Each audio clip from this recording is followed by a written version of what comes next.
Hello everyone, in this module we study chapter 13, Capital Structure Basics.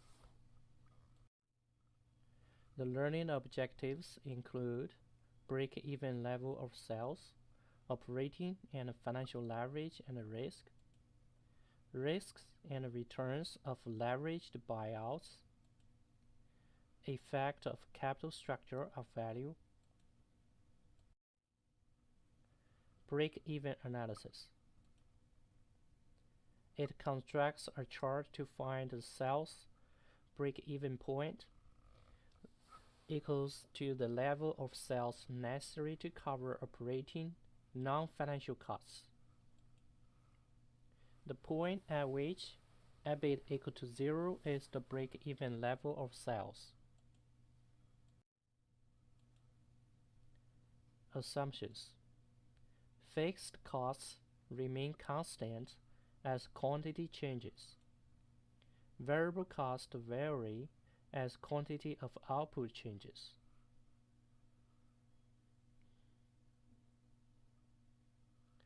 From the chart we can see fixed cost is a horizontal line and the variable cost is a straight line with a positive slope. Fixed and variable cost. Fixed costs may include PP&Es, depreciation, and rent. Variable costs may include commissions, materials, and labor. This is a generalization. For example, some salaries may be considered fixed and others variable. In the long run, all costs are variable.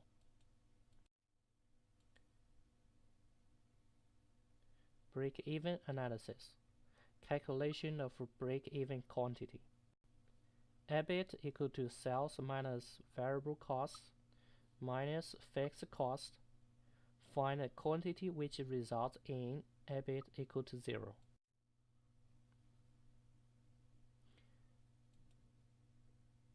The unit of sales at break-even point equals to fixed cost divided by unit price minus variable cost per unit.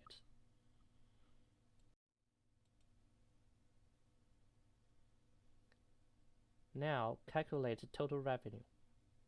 Total revenue equals to sales price per unit times unit sales.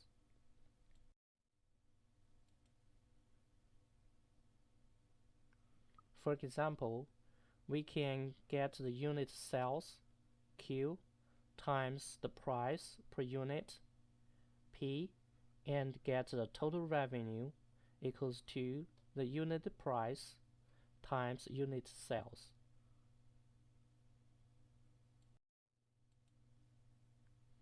The concept of leverage. You cannot easily move a large boulder. However, with the aid of a lever, you can move an object many times your size. The longer the lever, the bigger the rock you can move.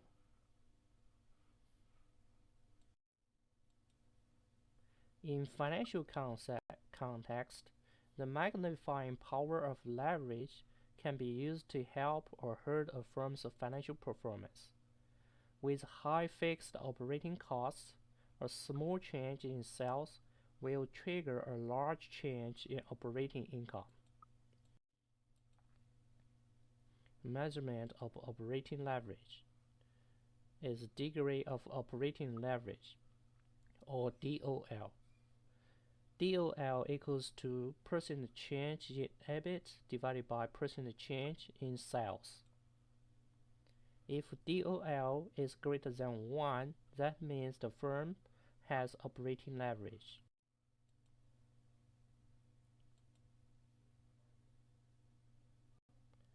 For example,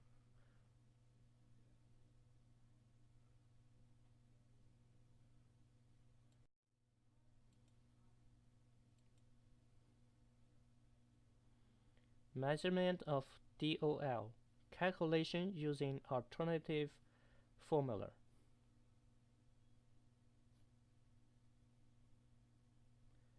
DOL equals to sales minus total variable cost divided by sales minus total variable cost minus fixed cost. If DOL equals to 3, the interpretation is if sales change 1%, then EBIT will change 3%, same direction. Financial leverage. Degree of financial leverage. Financial leverage measures changes in earnings per share as EBIT changes.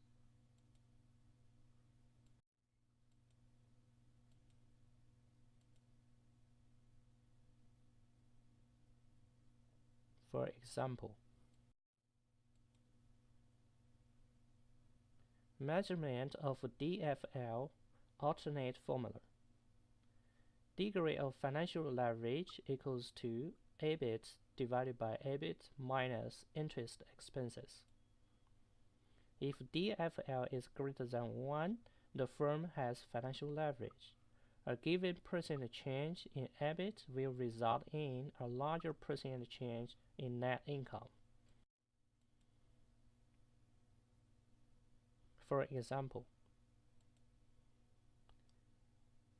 DFL equals to 1.67 times.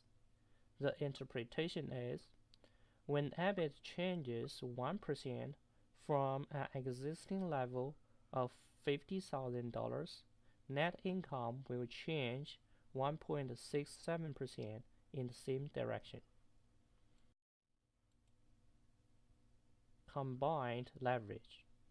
The degree of combined leverage.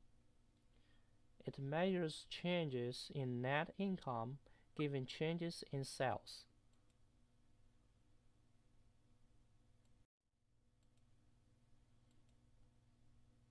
For example,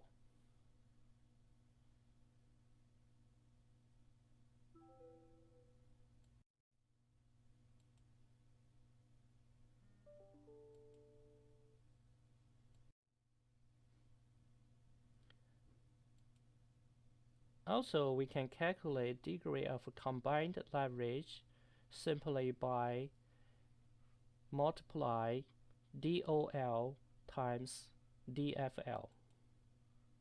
So interpretation is when sales change 1%, net income will change 5% in the same direction.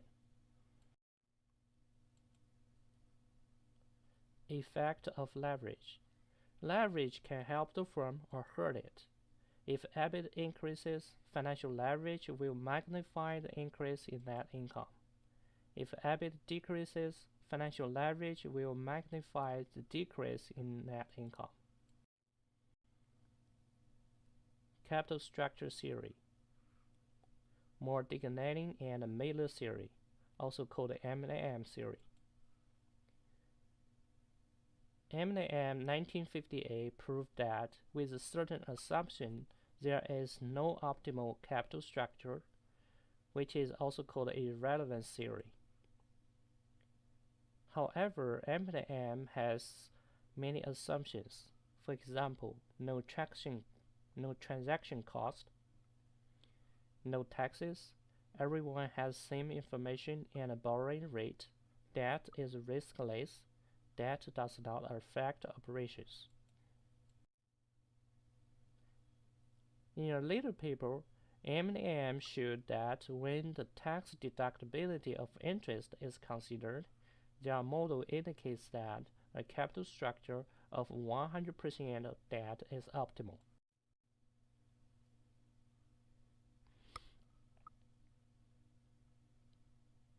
So this graph shows the cost of capital and the capital structure.